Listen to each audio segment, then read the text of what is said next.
Mega स्वास्थ्य परीक्षण शिविर केन्द्रापड़ा जिला गडपुर ब्लॉक अंतर्गत धानमंडल ठारे बाबा सिद्धेश्वर महादेव मंदिर परिसर में अवसर प्राप्त वरिष्ठ प्रशासक विकास महापात्र सहायतार सिद्धेश्वर वेलफेयर ट्रस्ट पक्षर मेगा स्वास्थ्य परीक्षा शिविर अनुष्ठित हो जायछि।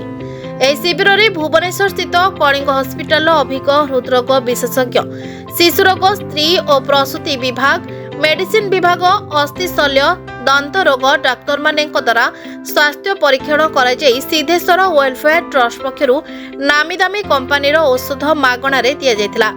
ଏହାର ମୂଳ ଲକ୍ଷ୍ୟ ହେଲା ଗ୍ରାମାଞ୍ଚଳରେ ଗରିବ ଲୋକମାନେ ସହରର ବଡ଼ ବଡ଼ ହସ୍ପିଟାଲରେ ପହଞ୍ଚି ସେମାନଙ୍କର ସ୍ୱାସ୍ଥ୍ୟ ପରୀକ୍ଷଣ କରିବା କଷ୍ଟକର।